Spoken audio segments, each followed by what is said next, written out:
Nós hoje seguiremos com a nossa segunda noite nessa tríade aí de sexo, dinheiro e poder. E preste muita atenção no que eu vou lhe falar agora, antes de chamar o pastor Paulo.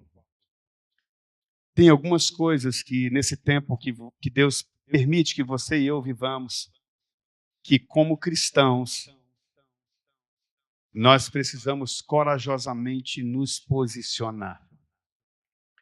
Eu entendo que, à medida que o tempo avança, nós percebemos que vai se afunilando e nós precisamos realmente nos posicionar aos olhos de Deus e aos olhos do mundo. E falar sobre o sexo hoje, muitos evitam. Nós já conseguimos ver coisas absurdas na nossa cidade, coisas que já estão muito evoluídas por aí, malignamente falando. E nós somos a resposta de Deus para uma geração perdida. Nós somos a luz, o mundo está em trevas, nós somos a luz do mundo. E eu me alegro muito de receber com muita alegria o pastor Paulo Gouveia. Já chama ele para vir aqui à frente se arrumando. É um amigo de uma grande história que Deus escolheu para nos conectar. E por algo realmente sobrenatural, Paulo se tornou diretor nacional da Pure Life Brasil. Ministério que está nos Estados Unidos há cerca de 40 anos e que tem recuperado muitos homens famosos, né? Homens de Hollywood, homem do basquete, do americano. Eu não fui lá, já tive a oportunidade, já fui convidado para ir, mas Deus não permitiu ainda por questão realmente de agenda, de conseguir ajustar. Paulo esteve lá, né, Paulo? Um lugar que realmente você sente a presença do Senhor. Paulo, Ayrton, que estiveram lá, me comentaram cada coisa. E nós queremos criar entre nós esse mesmo ambiente da presença de Deus, para que nós possamos ouvir a direção que Ele tem para nós, para esse tempo desafiador. E o Paulo é um homem que tem experiência prática. Como eu disse hoje, ele dirige e trabalha a recuperação de homens que vivem em perversão sexual, em pornografia, em homossexualismo. Então, ele tem autoridade para falar sobre isso. O pastor Paulo também ele é escritor de vários livros. Ele é autor de 4 livros. Nós utilizamos esse aqui na pós-graduação. O impacto pessoal e social da pornografia. Um livro que eu já dei aqui nos Amigos de Fé, em 2017, acho que você editou, lançou em 2016, 19, né? Por aí. E nós utilizamos já esse livro. Eu quero recomendar, tem alguns ali atrás, se você deseja conhecer sobre esse tema. Quem não tem ainda, eu recomendo que adquira lá atrás, para que você, de repente, utilize ou até mesmo presenteie alguém. Eu quero pedir que você estenda a sua mão, vamos orar por ele, abençoá-lo nesse momento. Senhor, usa o teu servo com poder e com autoridade, na submissão à tua palavra, e que através dele, Senhor Deus, a tua palavra se torne a nossa verdade. E que, Senhor Deus, toda resistência à tua verdade caia por terra em nome de Jesus. E que nós possamos receber, Senhor Deus, com alegria a tua verdade, mesmo que em alguns momentos ela possa ser confrontativa, mas que, acima de tudo, Senhor, o Senhor use o teu servo para nos trazer conselho e instrução de como te agradar nessa área, na área da sexualidade. Assim nós oramos e o abençoamos no santo nome de Jesus. Amém. Deus te abençoe mesmo. Obrigado. Amém. Boa noite, meus irmãos. Graça e paz para o seu coração. Amém. Eu falo para o Rubem, né? Poxa, Rubem, quando é que você vai me chamar para falar de prosperidade, né? De vitória, alguma coisa, né? É só assunto salgado, né, para a gente, mas é para a glória de Deus. Amém? Como o Rubem falou, né? Eu sou Paulo Gouveia, sou casado, né, com a Railca Gouveia há 20 anos e 6 meses. Mais um milagre, né, de Deus, porque, rapaz, foram 10 anos que eu trabalhei duro para acabar com esse casamento, né? Foram 10 anos que eu trabalhei duro para acabar realmente com esse casamento, para a glória de Deus, né? Não só meu coração, né, foi transformado, né, por Deus, mas Ele também transformou meu casamento, né, meu relacionamento. Amém? Sou pai da Raíssa, do Thales e da Sofia. A nossa Raicinha, né, com 21 aninhos, já foi morar lá com o Papai do Céu, mas o Thales e a Sofia estão com a gente segue, né, nessa caminhada aí. E hoje, né, para a glória de Deus, nós servimos, né, o reino de Deus através de um ministério cristão chamado Pure Life Ministries. É um ministério que começou em 1986 nos Estados Unidos, com o pastor Steve Gallagher, né, e a sua esposa. E, como o Rubem falou, por um milagre, né, esse ministério está no Brasil.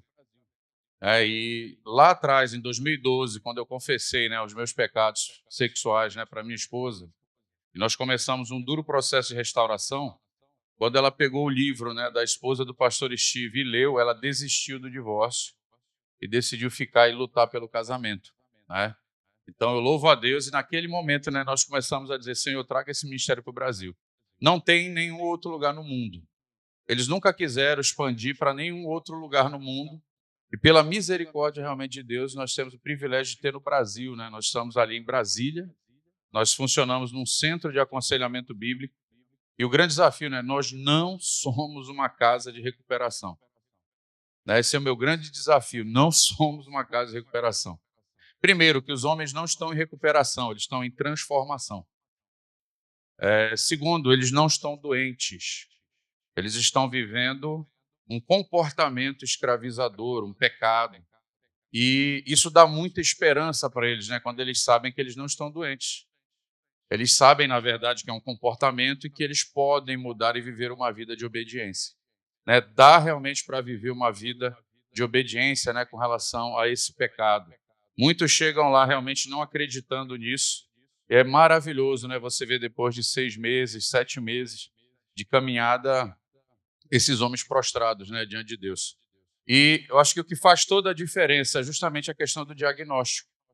Quando eles chegam lá, eles dizem assim, o meu problema é pornografia, meu problema é masturbação, meu problema é adultério. Eu falei, não, cara, isso não é seu problema. Isso, na verdade, é só a manifestação da rebelião do seu coração, da idolatria do seu coração, da sua incredulidade. Né? O pecado sexual ele é um distúrbio de adoração. Então, quando ele entende essas questões, né, e ele entende que a devoção a Deus, né, quando a vida dele passa a orbitar em torno de Deus, ele vive realmente uma vida que crê mais nas promessas de Deus do que nas promessas do pecado. Adivinha o que acontece? Acontece a transformação. Então veja que o nosso alvo não é simplesmente que o homem pare de pecar sexualmente. O nosso alvo é restaurar a glória de Deus na vida daquele homem. E isso faz toda a diferença, porque quando a glória de Deus ela é restaurada na vida dessa pessoa, o pecado sexual, o orgulho, a arrogância, a soberba, o egoísmo, todas as outras coisas elas começam a sair, né? Ele começa a se despir realmente desse velho homem, se revestir do novo homem. Amém? E lá nós usamos somente a Bíblia, né, como suficiente e inerrante para pastorear o coração daqueles homens. É uma alegria, né, depois de 13 anos, né, de caminhada já nessa área. São 13 anos, né, que Deus libertou realmente meu coração da escravidão do pecado sexual, poder servir de volta a minha nação, né? Poder servir realmente a igreja brasileira, né, a nação brasileira, ajudando homens, né, que estão escravizados com a questão do pecado sexual. Amém? Então, esteja em oração por nós. Uma das coisas até questionam, cara, vamos... No Brasil tem muito isso, né? Assim nos Estados Unidos também. Vamos abrir um em cada lugar? Gente, por que é delicado isso? É um ministério muito delicado.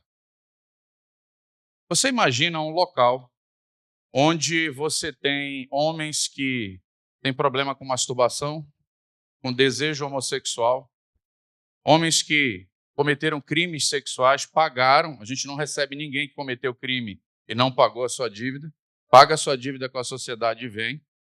Homens que cometeram crimes sexuais, imagine esse ambiente. É um ambiente delicado ou não? Então, assim, é uma questão de vocação, mas é uma questão realmente de ter muita certeza e convicção de que Deus realmente te chamou e te colocou naquela posição, né, para você trabalhar. Estava até conversando com o Rubem, né? O Rubem tem no coração algo relacionado, né, a essas questões. E é legal porque tudo aquilo que hoje, né, eu aprendo, as dificuldades que eu tenho, a gente troca, né, informações justamente para que, se Deus realmente abençoar isso no futuro, ele não tenha as dificuldades que eu realmente enfrentei. Ele vai ter os próprios erros dele. Mas eu peço realmente a oração de vocês, é muito delicado, né? Então, às vezes, você tem 3, 4 pessoas com desejo homossexual. E, gente, se eles não temerem a Deus, você imagina a bagunça que vai ser lá dentro? Entenderam? Então, cara, assim, só Deus realmente para sustentar aquilo e direcionar. E é muito bom, por exemplo, se as igrejas tiverem centros de aconselhamento bíblico, já vai resolver 70%, 80% do problema. Então, nós estamos montando também, né, uma estrutura para que as igrejas hoje saibam lidar com essa questão e resolvam aí entre 70% e 80% da demanda. Paulo, e os 20% mais difíceis? Aí vocês mandam para mim lá, entendeu? Aí eu pego os BOs mais difíceis, né? Mas é mais ou menos nesse sentido, e eu conto muito, né, com o apoio de vocês, com as orações de vocês, porque é desafiador, né, você conseguir obreiros, né, para esse ministério e conseguir realmente apoio também, né? A gente conta também com o apoio da igreja, né? Os rapazes que estão lá, a gente hoje ainda não tem condições de pagar, por exemplo, um salário para eles, né? Quando eu fui chamado sem salário, né, nada. Hoje eu tenho uma ajuda de custo de R$500, né? Mas você vê, eu estou até gordinho, então Deus tem cuidado, né, da gente aí. Mas, assim, realmente a gente convoca, né, pessoas, igrejas, né, líderes, possam ajudar com o salário dos rapazes, né, que querem ficar lá com a gente ajudando. E tem 2 de Manaus que foram para lá.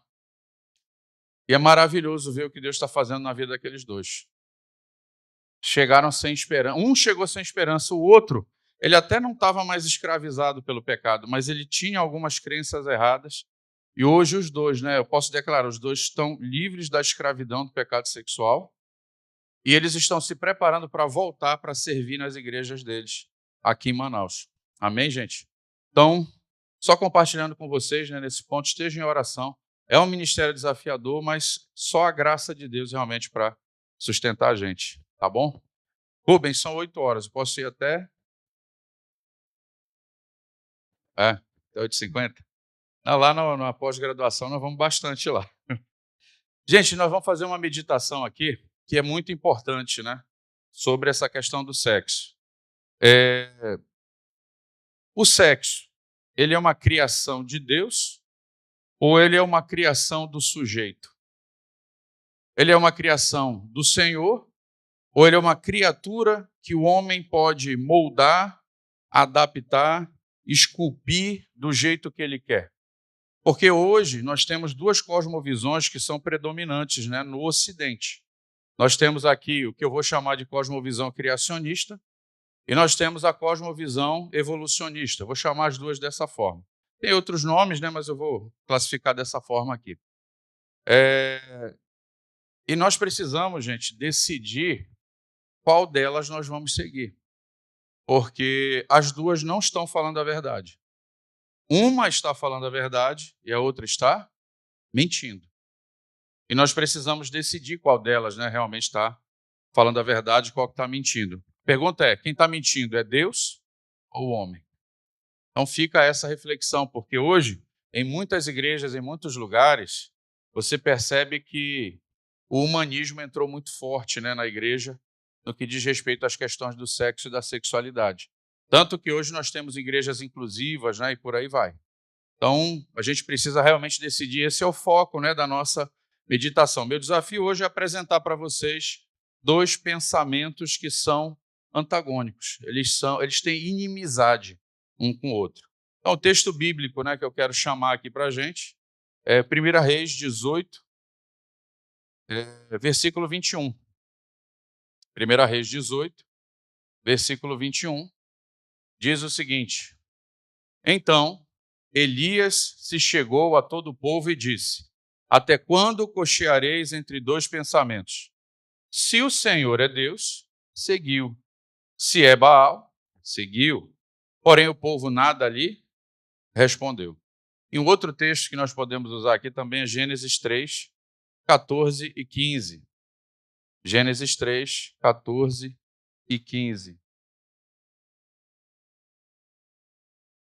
Diz assim: Então o Senhor Deus disse à serpente: Porquanto fizeste isso, maldita serás mais do que toda a fera, e mais do que todos os animais do campo, sobre o teu ventre andarás, e pó comerás todos os dias da tua vida. E porei inimizade entre ti e a mulher, e entre a tua semente e a sua semente. Esta te ferirá a cabeça e tu lhe ferirás o calcanhar. Gente, em relação às coisas eternas, existem dois pensamentos. E existe uma inimizade entre esses dois pensamentos. E quem colocou essa inimizade entre esses dois pensamentos? Deus. Né? Deus realmente estabeleceu. Vamos só observar aqui, ó. Uma delas, a base qual é? Não existe Deus. A outra, existe um Deus criador e Senhor, né, de todas as coisas. O caminho dessa é o caminho do homem. Essa é o caminho de Deus. O alvo dessa daqui é a felicidade, a autenticidade do homem. E essa daqui, o alvo é a glória de Deus. E a pergunta, né, que eu faço para vocês é: junta essas duas aí. Dá para juntar essas duas? Não dá para juntar. Mas tem gente tentando juntar. Mas não dá para juntar essas duas. Entendem? Então, esse é o grande ponto, né? Eu fico com esse desafio, né, de Elias. Até quando nós vamos ficar entre dois pensamentos? Decide. Baal é Deus? Siga Baal. O Senhor é Deus? Siga o Senhor. Né? Então, nós como igreja, né, precisamos ter uma cosmovisão influenciada realmente pela palavra de Deus. As nossas decisões, elas não podem estar baseadas nas nossas opiniões. Elas precisam ser influenciadas por doutrinas bíblicas, né? Sãs doutrinas bíblicas, né? Que realmente vão fazer toda a diferença. Então, existem dois caminhos que estão em conflito e nós precisamos fazer nossa escolha. E com relação ao sexo, isso também acontece. Segundo ponto que eu quero trazer para vocês aqui, para a gente tentar visualizar. Imagina aqui um sistema solar. Tem o Sol e tem os planetas, né, que orbitam em torno desse Sol. Nessa cosmovisão, Deus é o centro. Tudo orbita em torno de Deus. Tudo que orbita em torno de Deus tem teorreferência, né, em relação a Deus e é absoluto. O que significa isso? Né? Quando Deus é o centro e as coisas orbitam em torno de Deus, então vamos imaginar o sexo, a sexualidade, o corpo, o casamento e a família. Vamos considerar esses 5 aqui que estão mais ligados, né, na nossa área aqui. Eles são absolutos. Quem determinou a função, o propósito, o sentido, né, as características, foi Deus. Então, nós, como povo de Deus, precisamos buscar o referencial sobre sexo onde? Na palavra de Deus. Nós precisamos realmente viver uma sexualidade e um sexo que reflita o caráter de quem? O caráter de Deus. Então, aqui é absoluto. Nessa outra cosmovisão, quem é que está no centro? Vocês acham que o sexo está no centro? Não. Quem está no centro é o homem.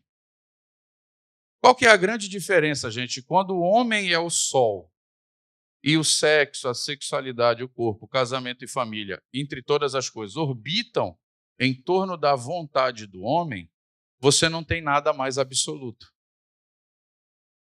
Imagina quantas cabeças aqui, quantas mentes tem aqui. Temos algumas divergências ou não? Seria mais difícil você determinar alguma coisa absoluta ou não? Então, olha só, quando o homem está no centro, você não tem absolutos. Para que a vontade do homem seja respeitada, o mundo ao redor precisa ser plástico. O mundo ao redor precisa ser uma massinha de modelar. Porque se o mundo ao redor não for relativo, o homem não consegue fazer com que o mundo se curve ao seu desejo e à sua vontade. Vocês percebem aqui a diferença? Eu vou trazendo as diferenças no final, valendo 2 pontos, né, Rubem, para a prova amanhã.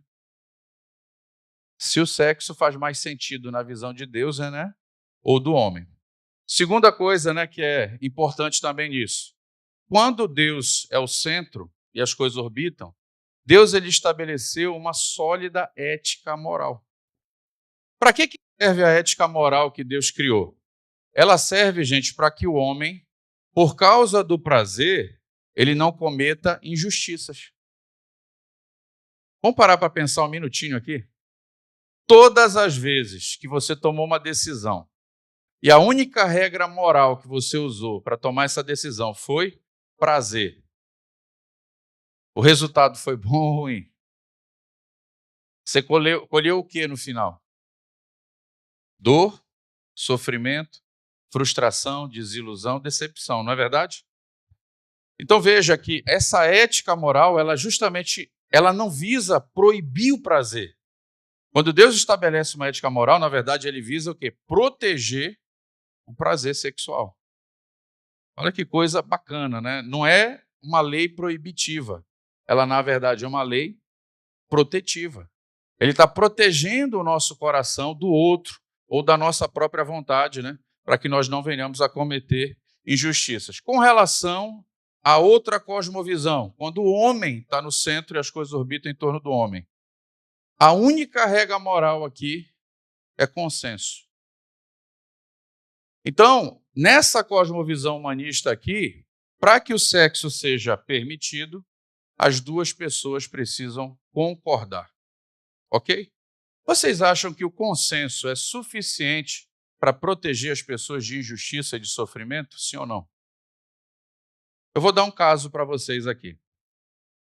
Teve um alemão que em 2000, 2001, ele colocou um anúncio na internet. E nesse anúncio ele dizia o seguinte: olha, eu estou procurando pessoas, uma pessoa, que eu gostaria de jantar com essa pessoa, eu gostaria de ter relações sexuais com essa pessoa, e depois eu gostaria de matar essa pessoa e comer essa pessoa. 50 pessoas responderam o anúncio. 50 pessoas disseram, eu quero. Ele escolheu um fotógrafo lá de 41 anos. O fotógrafo foi, marcaram o encontro, tiveram um jantar, tiveram relações sexuais aí boa parte da noite.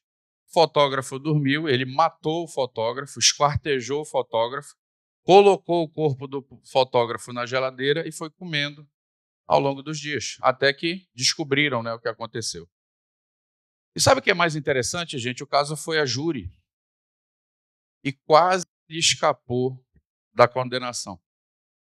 Porque ele usou o quê? Não, mas o cara consentiu. Mas, gente, o simples fato do outro consentir tornou o que ele fez algo menos horrível e menos detestável? Vocês estão entendendo aqui o ponto? O consenso ele não é suficiente. E ele foi condenado à prisão perpétua, né? Mas quase ele escapa por conta dessa regra do consenso. Porém, o tribunal alemão julgou que, independente daquilo, a vida era mais valiosa do que qualquer outra coisa. Então veja que o consenso ele não é uma boa referência, ele não protege as pessoas vulneráveis de sofrerem injustiça. E o último ponto, né, sobre esse gráfico, né, dos dois sistemas solares aqui, é que quando Deus é o centro, nós temos absolutos e uma ética moral sólida. Sabe o que vai acontecer? As pessoas elas vão se encontrar. Macho, fêmea, casamento, família, procriação, toda aquela dinâmica, né, que ele estabeleceu, as pessoas se encontram. O masculino e o feminino se encontram, eles se curvam. Então, em algum momento da vida, eles vão se encontrar e eles vão caminhar em cima daquela cosmovisão.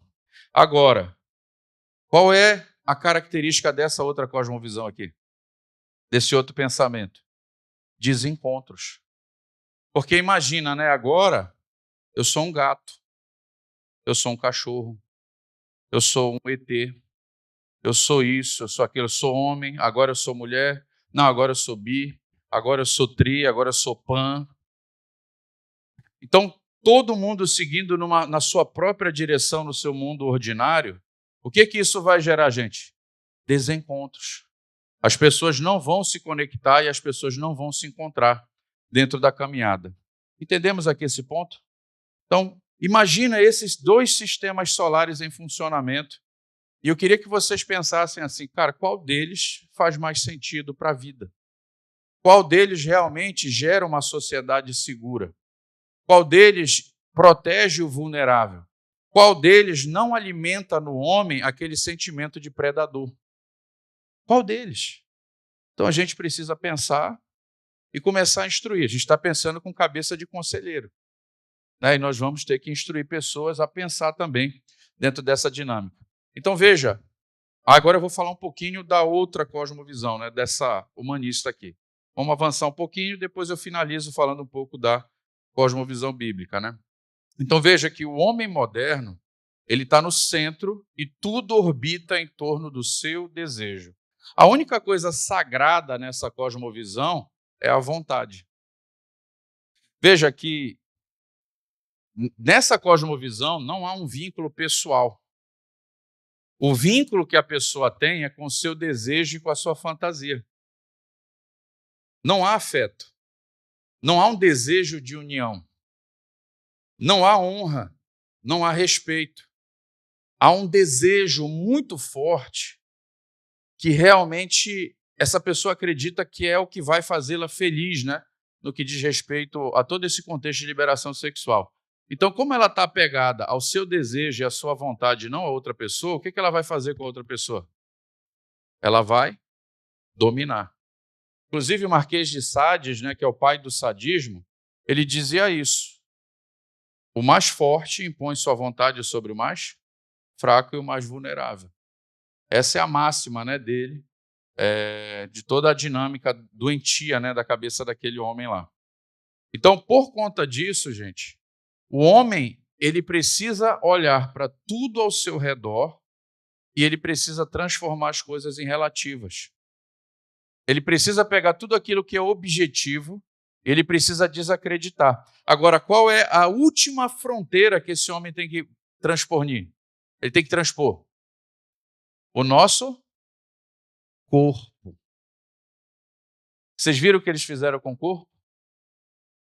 O sexo biológico não vale nada. O que vale é o sexo com que eu me identifico. Então, eles pegaram algo que é absoluto e eles transformaram em algo plástico. Tanto que hoje, gente, olha só, todo o movimento do feminismo, né, quem foi o grande prejudicado foi as mulheres. Primeiro movimento, Margaret Sanger, ela fez o quê? Olha, as mulheres precisam ter controle sobre a maternidade. Nós precisamos criar métodos que façam com que a mulher esteja no controle, que ela possa tomar pílula, que ela possa abortar, que ela possa planejar realmente isso, porque a maternidade atrapalha a mulher. Olha só. Depois, Simone de Beauvoir, ali, pós-guerra, né, ela entra e diz assim, olha, não se nasce mulher, se torna mulher. Aí aquilo vai pegando. Aí Judith Butler, na década de 90, ela faz o quê? Cara, não existe essência e substância no ser e no sujeito. Então, o ser masculino, o ser feminino é uma ação, é uma performance. Então, o que ela fez com isso? Eles estão eliminando o corpo da mulher. Entendeu? Eliminando o corpo da mulher. Trazendo todo um contexto. E aí, agora nós temos, a partir de 2011, o movimento transgênero. E o que acontece com o movimento transgênero? O corpo da mulher virou uma pele. E qualquer um pode vestir e interpretar o papel feminino. Então, o movimento feminista, né, começou lá atrás, numa tentativa de dar direitos às mulheres, ele acabou se tornando um movimento onde as mulheres acabaram perdendo mais direitos. Porque hoje elas perdem concurso de beleza para homem, hoje elas estão perdendo as vagas no concurso público para homem, elas não estão protegidas dentro do banheiro. Se tem um problema numa academia, num banheiro, como aconteceu recentemente, a mulher foi expulsa da academia e o cara ficou. Vocês lembram desse caso, que foi no primeiro semestre? A mulher reclamou, não, você é um homem, não, eu sou uma mulher. Houve reclamação, ela foi expulsa. A mulher foi expulsa. No esporte, as mulheres estão ficando de fora, estão perdendo as medalhas para os homens. Então, veja, agora a mulher que era oprimida dentro também é oprimida fora. Quem é a grande perdedora do movimento feminista? A mulher. Você vê a loucura? Você vê que loucura? Mas por quê? Eles fazem todo esse movimento no sentido de pegar o que é absoluto e transformar em nada. Aquilo precisa ser moldado. Então, eles saem do contexto científico, eles vão para o contexto linguístico. Então, o debate sai da medicina, da biologia, da genética, epigenética, e ele entra no campo linguístico, porque aí o campo linguístico aceita qualquer teoria ali, o debate vai para aquele campo. Não, bora separar sexo de gênero, como fez, por exemplo, Robert Stoller na década de 60. Então, separou e a galera vem caminhando em cima disso, e hoje é o que nós temos, a mulher perdendo seu espaço, perdendo seu direito. Loucura, né? Mas vamos continuar. Então, veja que tudo ao redor precisa ser transformado segundo a vontade do homem. O que está no centro aqui, gente, dessa revolução? O que está no centro é a cobiça. E, gente, uma sociedade onde cada um faz o que quer, a hora que quer e do jeito que quer, é uma sociedade que vai estar em guerra. Tiago 4:1 vai dizer exatamente isso, né? De onde vêm as guerras que militam dentro de vós? Lembram de todo o contexto? Gente, quando cada um começa a viver o seu mundo, cada um se torna o seu Deus pessoal, o mundo vai entrar em guerra. Sabe o que vai acontecer, gente? Quando a cobiça ela está no controle do coração dos homens, a violência ela vai aumentar. A desigualdade vai aumentar. Tudo o que é mal vai aumentar. Eu pergunto para vocês, o mundo está caminhando para luz ou para trevas? O iluminismo foi um movimento que realmente iluminou a mente humana ou foi um movimento de escuridão? Vocês estão entendendo aqui o ponto? A gente tem que estar atento, cara, a esses pequenos detalhes, né? Então, hoje, por conta dessa realidade aqui, nós vivemos uma forte cultura do sexo casual. Gente, isso é muito insano, cara. E uma coisa que a gente fala muito no Pure Life, cara, isso não faz sentido. Porque no sexo casual, qual que é a regra? Não se envolva emocionalmente. Numa boa, dá para fazer isso? Em especial as mulheres, dá para fazer isso? Sabe o que significa não se envolva emocionalmente? Significa isso aqui, ó. Não nutra qualquer afeto. Não deixe o seu coração se apegar a qualquer coisa de bom relacionada a essa pessoa. Agora eu pergunto para você, o simples fato de não alimentar o que é bom faz com que você não alimente nada no seu coração? Não. Porque se você não alimenta o que é bom, você vai alimentar o que é mal. Cara, é insano. Então, o script social dessa geração, dessa cosmovisão, ele é o seguinte, ó. Consiga todo o sexo e prazer que você puder, mas não se envolva e não se responsabilize pela outra pessoa. Onde é que a gente vê isso? Aborto. Vocês sabem quantos abortos aconteceram ano passado? Oficiais. Quem chuta aí? Valendo um ponto, Rubem. Um ponto. Hã? Rapaz, foi a primeira vez que alguém chutou alto assim. 45 milhões. Oficial.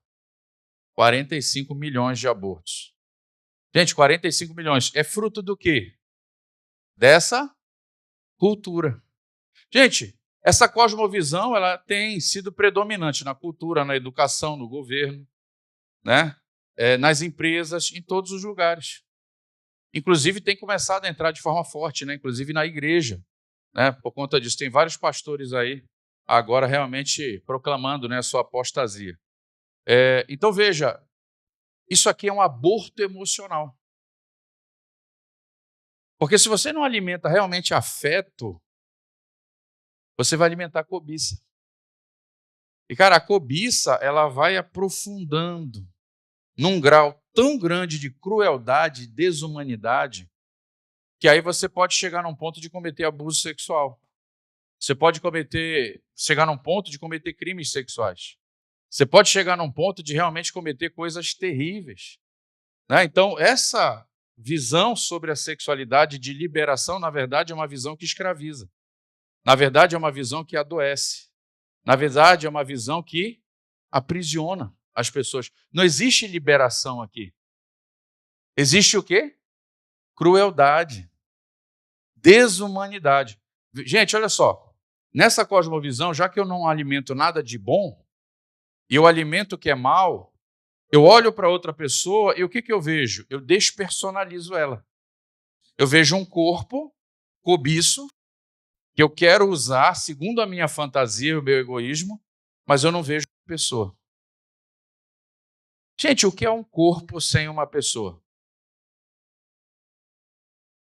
Um cadáver. Então, essa cultura, ela é uma cultura que legitima o obsceno. Gente, se Deus o livre e guarde, alguém atropelado aqui morre. Você vê um corpo no chão. Alguém fica em paz olhando isso? Qual é a primeira atitude que a gente quer fazer? Pegar um lençol e cobrir. Por quê, gente? Porque é obsceno. É muito impactante, né? Mas é isso que essa cultura faz. Você é bestializado. Então você olha para o outro não como um ser humano, a imagem e semelhança de Deus, né? A imagem de Deus, ela é dessacralizada. E aí você olha para outra pessoa como o quê? Um seio, um bumbum, umas coxas redondinhas que eu quero usar e abusar segundo a minha fantasia. E depois? Jogo fora, né?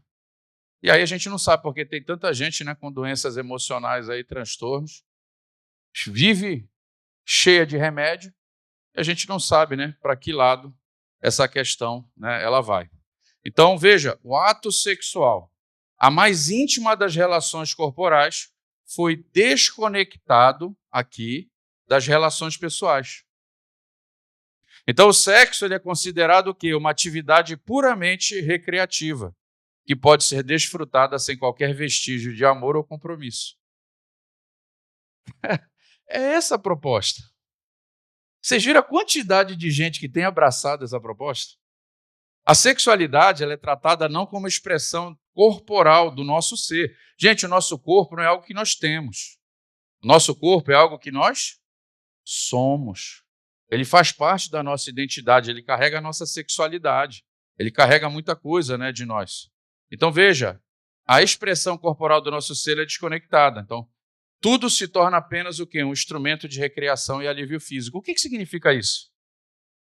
O que significa isso? O sexo foi esvaziado do seu sentido, da sua beleza, do seu propósito, da sua função. Cara, imagina, algo que Deus fez com tanta beleza, com tanto sentido, com algo tão, assim, uma expressão tão grande, inclusive do amor dele, do carinho dele. Simplesmente isso foi esvaziado por essa cosmovisão. E aí você reduz o sexo a uma experiência biológica. Você reduz o sexo a simplesmente uma troca de fluido. Você reduz o sexo a quê? A simplesmente uma experiência passageira.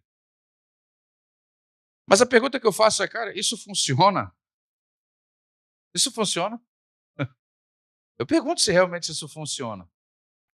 Porque o nosso corpo, os hormônios, os neurotransmissores, eles foram criados para responder sexualmente num contexto de afeto, de amor, de honra. O sexo não é algo que é exigido, o sexo ele é entregue. Sexo é uma doação, sexo é uma dádiva, sexo é uma bênção. Tem gente que acha que sexo é necessidade, não é. Se eu fico sem comer 6 meses, eu morro.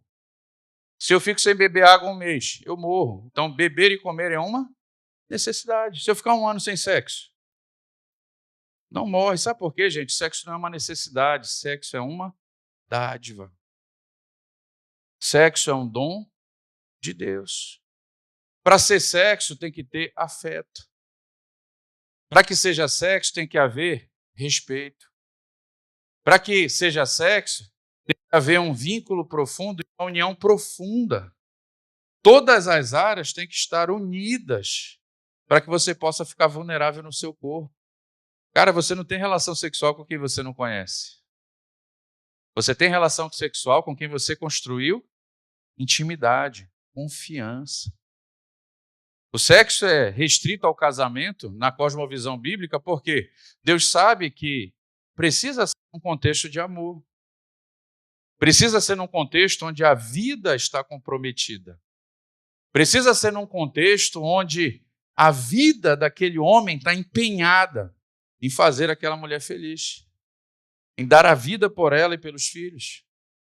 Por que Deus diz assim, deixará o homem pai e mãe? Por que ele não diz deixará a mulher? Porque o homem foi chamado por Deus para liderar e o homem é mais forte biologicamente. Se o homem não tem uma postura sacrificial em relação à mulher e aos filhos, esse homem vai abusar ou não vai da mulher e dos filhos? Vai. Ou ele vai ser um banana. Então ele tem que ter uma postura sacrificial. Não é a mulher que pede o homem em casamento, é o homem que pede a mulher. Inclusive, a mulher que pede um homem em casamento, você está se metendo uma fria. O cara não tem o respeito e a hombridade. Você não está casando com um homem, você está casando com um moleque. E aí, olha só, eles vão se unir em todas as áreas, emocional, física, psicológica, tudo para depois se unir sexualmente, tornar-se uma só carne. Então Deus é muito inteligente nessa dinâmica, né? E aí depois, olha só, o homem e sua mulher estavam nus e não se envergonharam. O que é isso, gente? Quando a nudez ela é contemplada com pureza, ninguém se machuca. Ninguém sente vergonha. Vocês estão vendo a diferença aqui? Então veja, o sexo, dentro do seu propósito original, ele gera vida e união. O sexo fora do seu propósito original gera morte e separação. Quando você pensa, né, nessa visão hedonista, cara, eu queria esticar esse tempo aí, cara. Tem 20 minutos só. Eu vou ter que acelerar um pouquinho. O hedonismo, gente, acredite, ele não é a valorização do sexo. Tem gente que chega assim, olha, ajuda meu marido. Por quê? Cara, ele gosta muito de sexo. Por quê? Ele pensa em sexo todo dia e quer fazer sexo toda hora. E aí o que eu falo? Olha, é muito complicado isso, porque provavelmente ele não pratica nem sexo com você. O que ele pratica com você é qualquer outra coisa. Porque sexo, gente, ele é uma expressão do amor conjugal. Sexo, segundo o livro de Cantares, ele é o maior cântico de louvor e adoração oferecido a Deus pelo casal. O livro ele vai dizer isso no hebraico, né? Cântico de todos os cânticos. É o maior louvor quando você se une em amor, né, com isso. Então, uma pessoa que, na verdade, pensa que ama o sexo, na verdade, ela odeia, porque ela não pratica sexo. Uma pessoa lasciva, gente, que está autocentrada e focada nela, ela pratica lascívia, luxúria, filia, parafilia, perversão, abuso, violência. Mas ele não pratica sexo, então ele não ama o sexo. Porque ele faz o oposto. Ele machuca. O sexo ele não é deleitável. O sexo não é uma expressão do amor conjugal. Ele não busca a esposa para abençoar a esposa, ele busca a esposa para satisfazer a lascívia do seu coração. Então tem uma diferença aqui. Ou isso aqui é sexo, ou isso aqui é sexo. As duas coisas não vale. Vocês estão entendendo aqui? Então esse ponto é importante. Segunda coisa, essas pessoas elas não valorizam pessoas, porque elas não amam as pessoas. Elas olham as pessoas como objeto.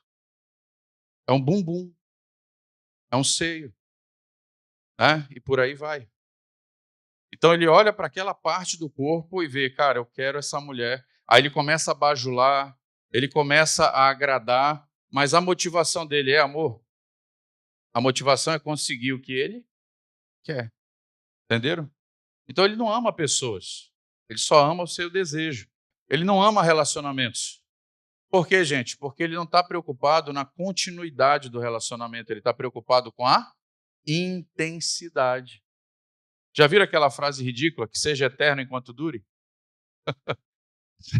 Isso é loucura, né?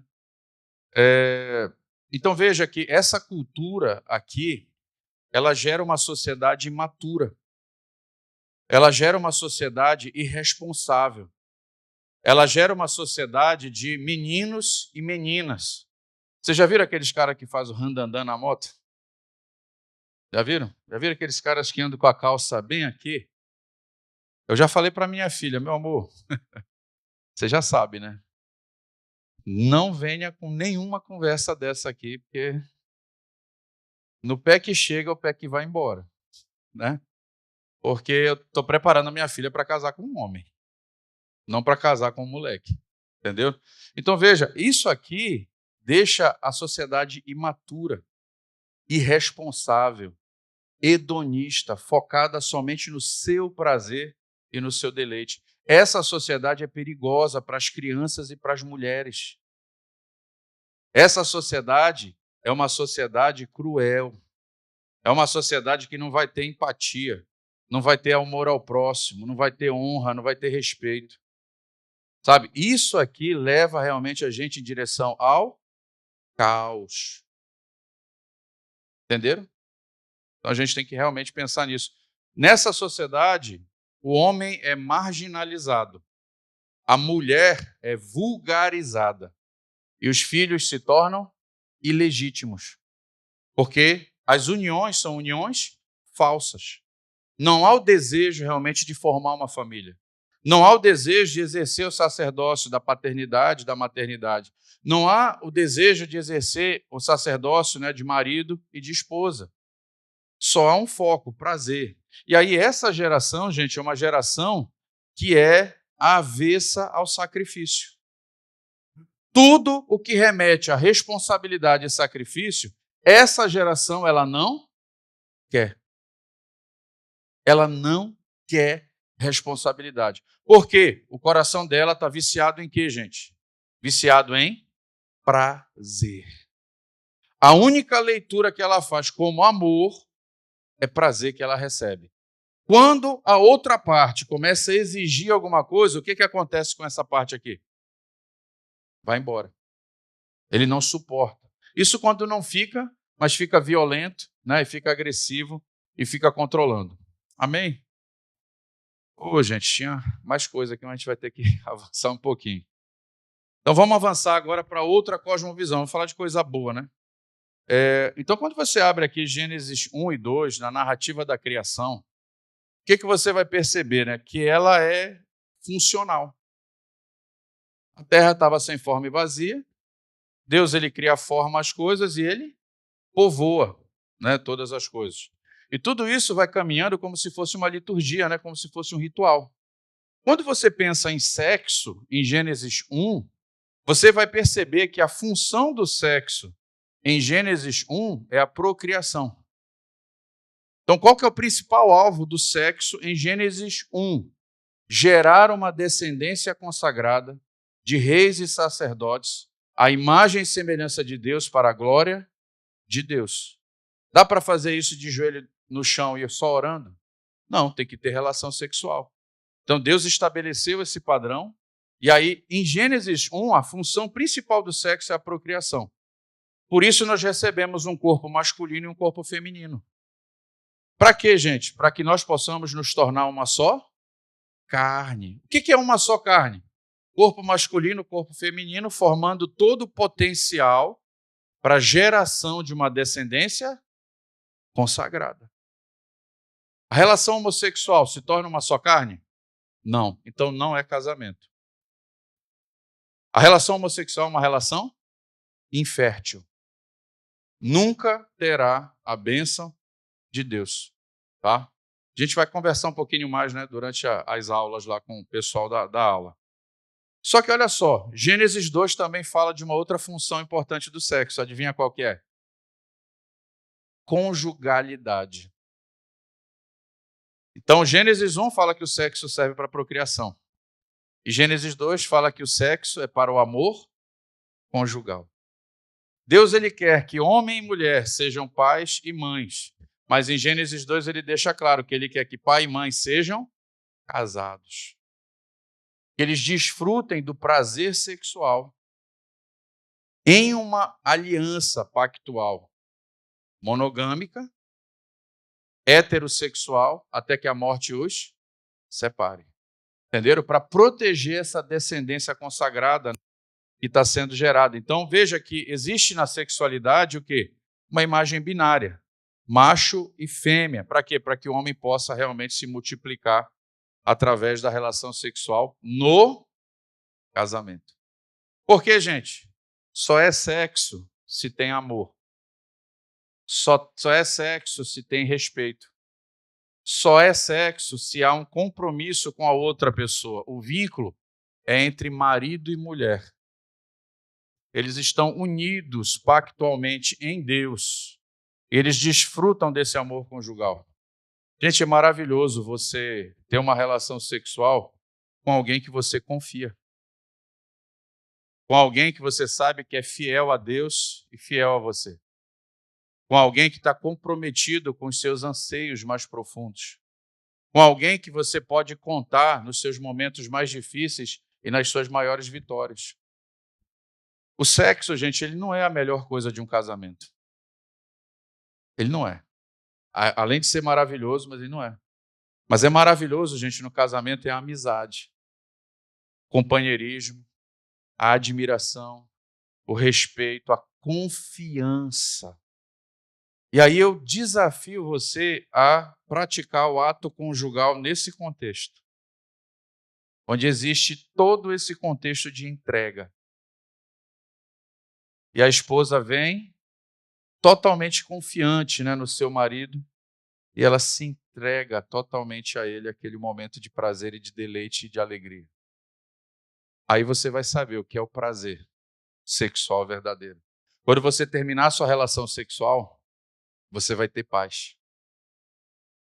Quando você tiver sua relação sexual, aquilo vai durar dias no seu coração. Aquilo vai aproximar vocês.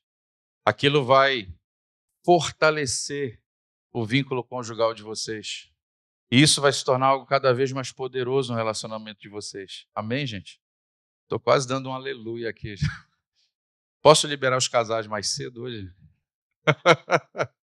Então veja, gente, olha só. A finalidade do sexo não é satisfazer os desejos do homem em primeiro lugar. Não é simplesmente satisfazer seus anseios, suas fantasias. Mas o propósito principal do sexo, qual que é? É alcançar níveis mais...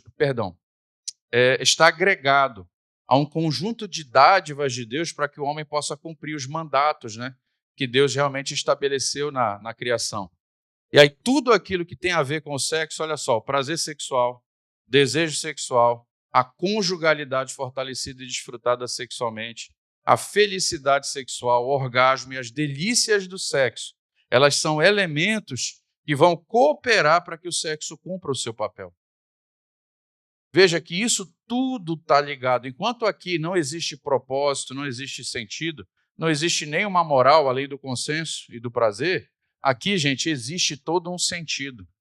Aqui existe toda uma direção e nós precisamos entender isso, né? Para que a gente possa viver isso. E o que vai proteger o casal? A ética. A ética moral. E sabe o que é mais legal, gente? Que a lei de Deus, ela reflete o caráter de Deus. Uau!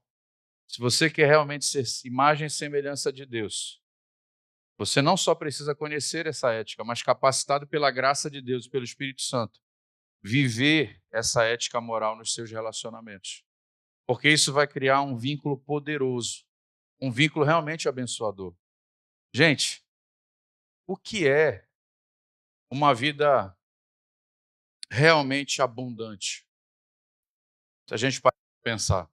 Muita gente acha que uma vida abundante, ela é uma vida que entesoura para si. Mas a vida abundante de verdade é, na verdade, aquela que transborda na vida de muitos. Sabe aquela pessoa que transborda de bênção sobre bênção na vida dos outros? Um exemplo desse, gente, é o apóstolo Paulo. O apóstolo Paulo, gente, ele foi golpeado pelo mal. Foi ou não foi? O mal atacou o apóstolo Paulo de todos os lados. Foi preso, foi torturado, foi chicoteado, naufragou, mordido por víbora. Ele foi apedrejado, aconteceu o mal. E assim, parece que o mal, ele atacava Paulo e se opunha ao Paulo para que ele não cumprisse o propósito dele. Mas sabe o que era interessante? Paulo, ele não respondia ao mal que faziam a ele, mas Paulo sempre sujeitava o coração dele ao Espírito Santo. Então Paulo, ele enfrentava toda a maldade que faziam com ele com uma bondade invencível. Paulo enfrentava toda essa questão, gente. É como se o mal quisesse uma gota de amargura, de ressentimento, de orgulho, de revolta de Paulo. E o que Paulo faz? Ele responde com santidade, com pureza, com verdade. Sabe, ele responde segundo o Espírito Santo e não segundo a semente do mal que queria ser plantada nele. E aí vai longe, né? Você pega Jesus Cristo, você pega todos os outros. Então, uma vida abundante realmente é essa aqui. É golpeada, inclusive pelo mal, mas ela continua transbordando. A igreja de Corinto, né? Estava reputando Paulo por conta dos superapóstolos como o quê? Como um falso apóstolo. E Paulo, ele responde como a essa igreja? Meu coração está alargado para vocês. O meu coração cabe vocês. Cabe vocês, cabe a igreja da Galácia, cabe a igreja de Jerusalém, cabe a igreja de Roma, mas o coração de vocês, ó Coríntios, está limitado. O coração dos coríntios ficou pequenininho para Paulo, porque eles deixaram o mal semear a semente deles no coração deles. E o que Paulo fala para os coríntios? Alargue o vosso coração e o vosso afeto também. Essa é uma vida que transborda, né? Essa é uma vida realmente próspera, né? Uma vida que, de fato, é uma vida abundante. Qual é o contrário disso? Baseado nessa cosmovisão. A vida autocentrada. Desejo sexual, gente, é algo tão poderoso que ele foi feito por Deus para transbordar na vida das outras pessoas. Das outras pessoas, não. Da sua esposa e do seu marido.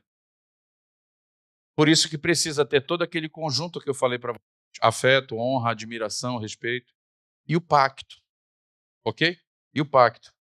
Qual é o contrário disso? A vida autocentrada. Então veja, se aquilo que Deus te deu como uma dádiva, o seu corpo, o sexo, né, a sua sexualidade, você não transborda abençoando a vida do outro, você vai viver isso de forma egoísta e de forma autocentrada. E é aqui que começa toda a questão dos distúrbios, né, da sexualidade. É aqui que começa o problema onde toda injustiça acaba acontecendo. Então, tudo que nós recebemos de Deus, gente, é para a gente transbordar. Tudo que a gente recebeu de Deus, cara, é para a gente o quê? Abençoar. Para a gente entregar, inclusive sacrificando. Amém? Agora, se você não faz isso, o seu coração vai pegar todas essas coisas e trazer para você. E é aqui, gente, que começa de fato, né, todo o problema. Para a gente encerrar, o desejo sexual, ele precisa estar sujeito a uma amizade para construir o quê? Uma verdadeira conjugalidade, que, por sua vez, deve estar sujeito ao desejo por um propósito, que é o quê? Formar uma descendência consagrada de reis e sacerdotes, para a glória a imagem e semelhança de Deus, para a glória de Deus. Amém? Então não vale qualquer tipo de amor. Não é isso que eles dizem? Qualquer forma de amor é válida. Será que é válida? Não. O que vale é toda a prática que leva o sexo a cumprir o seu propósito original. Por quê, gente? O que foi perdido em Gênesis foi recuperado por Jesus na cruz. E nós, como igreja do Senhor, temos direito a todas essas bênçãos de novo. E nós somos chamados realmente por Deus a viver como luz do mundo, né, e sal da terra, relacionado às verdades de Deus. Amém? Pergunta final, eu tenho 1 minuto ainda. O sexo é criação de Deus ou criação do homem? Amém. Glória a Deus.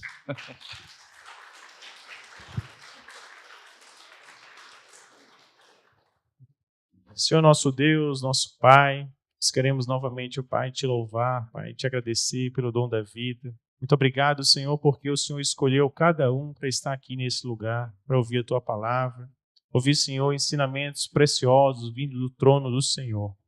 Queremos te pedir, Senhor, a Tua bênção, que o Senhor nos guarde, nos leve em paz até as nossas casas, Senhor. Guarda, Senhor, a nossa noite, o nosso deitar, para que possamos, ó Deus, ter uma madrugada abençoada, de descanso pleno, Pai.